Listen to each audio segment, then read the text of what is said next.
We went to Mexico as a kid, and I had this vision of it that they were gonna take a plane and drop us in a desert. I thought Mexico was a big desert, so I was really shocked that there's a beach and mountains, but I got hooked. Hi, welcome back to Scottlin Talks, bringing you less stress and more success with the power of emotional wellness, joy, mental and spiritual wellness. Bringing you the full package today. I'm Ann Scottlin, and thanks for tuning in. And today we're talking about emotional wellness with a special guest of mine, Carrie Carter. We're talking about the importance of kindness to each other, of course, but also to animals. Carrie is a fellow creator, creative, author, musician, writer, script and screenplay writer. So we would have a lot in common to talk about. So I'm super excited to have her here. Hi, Carrie. Welcome. Hello. Thank you for having me on. Absolutely. Absolutely. So excited to have you here. So what are you most looking forward to this fall? This is gonna sound a little cheesy, a little predictable, but the cooler weather. Yes. It has been so hot in Texas this summer. Yes, I totally get it. I totally do. And the first time it starts getting down into those lower digits at night and you get up and it's cool, you go out to exercise. It's so nice. Yes. Amazing. Amazing. So you're in Texas right now, but you love to travel, right? You've traveled a lot of places. How did you get into traveling in the beginning? Well, really as a kid, I got started we went to Mexico as a kid, and I had this vision of it that they were going to take a plane and drop us in a desert. I thought Mexico was a big desert, so I was really shocked that there's a beach and mountains, but I got hooked. That one trip, even as like a 5-year-old, I can tell you details from it. Ooh, a fellow traveler with details. I will say, Mom, do you remember that campground? I was like 2.5 or 3. Do you remember that campground we stayed at by Mount Rainier? Well, I think maybe you remember the one we had macaroni and cheese for lunch. This is like decades ago. Oh, you sound like me. Oh my God. She's like, this girl measures everything by what she ate where. Oh, we're soulmates. I know. I was like, I told my husband, I'm like, I can take you in Tokyo to the restaurant where we first had soba noodles. I know how to get there. Now, they may not still be open, but I know exactly where it's at. That's awesome. Yes. Oh my gosh. Yes, so much. So yes, a traveling foodie is like the love of my life, because I'm like, oh, that's the best 2 things there are. And you've been to Japan, and so have I. So when did you get the bug to go? The first time I went, we had a layover we went to Australia, and we had like a 4-hour layover in Narita. And so we left the airport and we went to the first stop and got off at the very first stop to check it out. And then afterwards I was like, man, we're never going to come back here, but it kind of looks interesting. And then I started reading more about it, and then I was like, oh man, we got to go back and spend a whole week, and then the week became 2, and then 2 became 3 with each trip. They get getting longer and longer.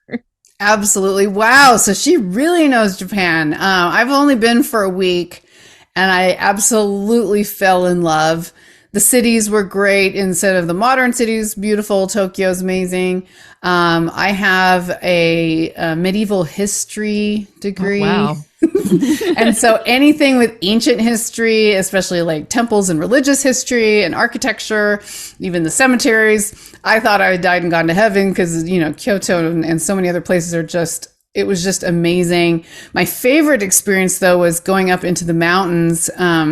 There's a cemetery called Koyasan. I don't know if you know that one. It's one of the largest. It's the largest cemetery in Japan, and it's like up in a mountaintop, but it's wooded. It's so beautiful. It's like a redwood or cedar forest, and it has more graves than anywhere else in Japan. They light it at night, like in the most beautiful way. And then I stayed in a Buddhist monastery up there for a couple of nights, and just kind of I was like, this is the bliss, because I'm that nature person. I'm like, oh, just put me in nature. I will just be so happy. So I've been telling my husband about it for years. I went before I met him. And so it's literally on our short list right now. And we're hoping to go next fall. So, oh, yeah, you definitely need to go and excuse me. Bless you. I know you're getting over your cold. Yeah. It's so hard. And read Whiskers Abroad, because there's actually Japan travel tips in it. Perfect. Like all the locations in it are real. You can go see them. You can go visit them. And within the book, there's like websites and advice and, Oh, that's perfect. So for those of you who don't know yet, because we didn't quite get there. Right. So she has a brand new book called Whiskers Abroad, and it's about a cat. And I thought, well, this is interesting because I love animals, and we're going to talk about kindness to animals here in a minute. But it's about a cat. Did you take your cat to Japan? No, I did not. Okay. But there's lots of pictures of him in there, like he's on the airplane and he's in the Zen garden. Oh, that's so fun. He's on the Ferris wheel, because, in Japan, they love Ferris wheels. Like every city has a Ferris wheel. That's amazing. What a good idea. So it's through the eyes of a cat. Well, the cat and his owner. So you get both perspectives of the events or where they're at and what's happening. What a fun version on a narrative / travel book / just a great read. I mean, I think that's so amazing. And I love the cat. Now you also work with some rescue organizations or sponsor some, right? I think. Yeah. I mean, I donate to, there's one like down the street, and I donate to them. And one of the big things where I'm such a big advocate of them, I used to have a cat colony at my house. Wow. And there was like 22 cats and growing. So somebody told me to contact them. So I did. And they gave me traps, and we got 20 of the cats spayed and neutered. Wow. And That's hard. They did it all for free. Now I had to catch them, but fabulous. What a great service to your town and to the cats. And yeah, such a great, and I know how hard it is to catch them, because you know what? It was really easy. Oh, what'd you do? Well, because we were feeding them, we didn't feed them for a day. And then when we put the traps on, they just went straight into the Oh, I see. Because you had been putting food out, and then my mother-in-law does this, not quite on that scale, but I know she was able to get the traps from like the Humane Society. She's like on loan, and she was able to get them, and then they get them spayed and neutered. And looks like, and the Humane Society makes an effort to contribute as much financially towards getting that done if possible. And I just love animals so much. And those stray dogs and cats, a lot of them couldn't, they can't help being born. They were just not their fault. But I'm a huge believer in responsible pet ownership and kindness to animals around the world.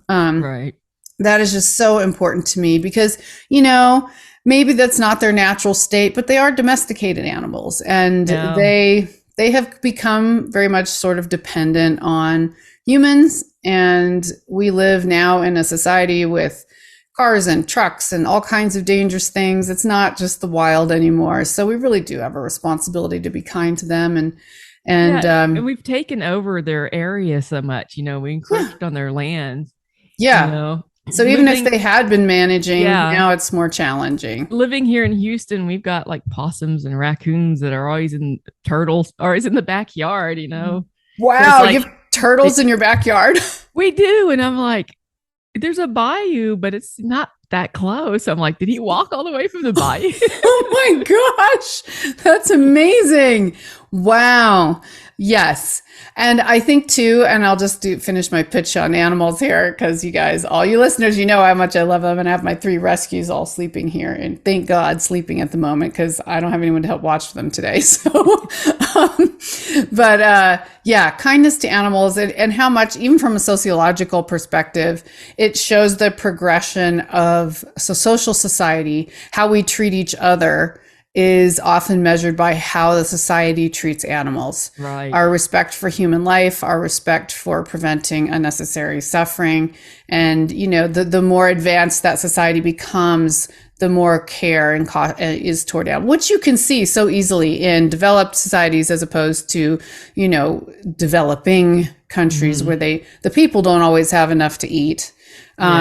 I know I sponsor a donkey rescue in Morocco too. My husband and I sponsor, which we went to Morocco and we just saw how hard these animals work, and they're often abandoned because I don't think they want to put them down, so they just turn them out. That's not good either. No, and there's a lot of suffering, and I won't even go into it. Mostly I can't even look at the pictures. But and during COVID, a lot of the work animals were abandoned because the families couldn't feed themselves because tourism was at super zero, all-time low.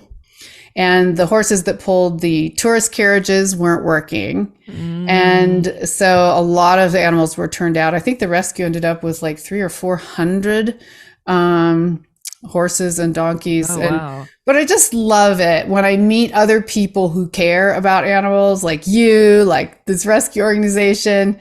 It just makes such a big difference, and it warms my heart. And I have this belief around the universe that this kind of kindness comes back to you so much. So. I hope so too. I do. I absolutely do. So also then you have a lot of other interesting interests, which I thought, I don't even know what to pick when I talk to Carrie, because she has so many interesting things to talk about. So not only is she a world traveler, but you also were in a cover band. Tell me about that. Yeah. So about 22 years ago, I hate to say that out loud because it's been that many years. Oh my God. Okay. I worked at the Houston Country Club. Wow. And I was a banquet server, and I would watch the bands as they come in and they played these weddings and parties. And I was like, man, I really want to do that. And then one night they had an strictly 80s cover band. All they played was 80s music. And I said, who are these guys? Where'd they come from? And they're like, well, they flew in from New York because they couldn't find an 80s cover band in Houston. And I was like, really? I was like, well, I'm going to do that then. And I did. I mean, I played keyboards before then. I didn't learn keyboards just for doing it. But yeah, that's how it got started. And we're going strong 22 years later. Oh, you're still going. I had no idea. That's amazing. Oh my goodness. So I just put up a post about creativity today and how much that benefits our overall wellness. And it's something that I teach all the time. Being creative, letting out your artistic side. It's such a great way to keep that zest for life going. It's so satisfying. And even if you're like, I'm not creative, I'm not an artist, people will tell me, my clients will say, and it's like, yeah, but there's always something that you like to do. Right. And I also think too, when we're kids, I think every single kid's creative. They imagine stories and they have imaginary friends. They play with toys. And then it's beaten out of them through school and as they get older. And then pretty soon you got a house and, a family and kids and a mortgage. And then you're like, it's just the crank it in, crank it out. Yep. And you're like, wow, I used to like to write or paint or go horseback riding or, just anything, but especially something that's creative. It gives you that opportunity to kind of express yourself. It's one of our greatest gifts is to be able to create. Yeah, I think it's important to stay in touch with that. Even as you get older, even you have kids and a job and a mortgage and you're just like, I don't have time for any of that. I'm like, make some, even if it's just a little sliver, just make some time. Absolutely. No, it's so true. So when you were in Japan, I'm going to circle all the way back around because I still want to talk about the book for just a moment. So what's your favorite thing to do there? Oh my God, that's so hard to This is really like a selfish question because I want to know. Or the favorite place. Or it might be eating. Okay, cool. No, that's perfect. That's a great answer. I mean, because the food there is so wonderful. I'm like, I think I've been to Japan 14 times. So I've been a lot. And I've had 2 bad meals. Wow. That's incredible. Yeah. Those are great odds. Yes. You're going to get a fabulous meal. That's amazing. And everything's so beautiful. And if you are artistic at all, presentation, I love presentation. I love packaging. Oh, yes. So I just kind of get on this crazy high when I'm in a place like that where everything looks so beautiful. And, you buy a little trinket and they put it in tissue paper and then they put it in a little velvet bag and then they tie a bow and you're like, oh, that's so cute. And then they take out a box and they put tissue paper in the box for this like $2 trinket. And then they put the bag in there and then they wrap it and then they put the lid on the box. I'm like, oh, that's so cute. And then they take wrapping paper and they wrap the box and you're like, oh my God, this thing is now like this big. And then they take a ribbon and you're like, I just died and went to heaven because I love presents. I love gifts. I love wrapping. I like presentation. This is my kind of place. Yeah, they do an A+ job on that for sure. Absolutely do. Absolutely do. So tell people where they can find out more about your very interesting, fun, good, and informative read, whether you like traveling, whether you like cats, or whether you just like a great book. Where can they find more about Whiskers Abroad? Well, probably the best place to go would be my website, which is Carrie Carter Writes, and CARRIE. Okay. CarterWrites.com. So that's got the most information. I also have a Facebook page with the same name, but I think the website's got more info.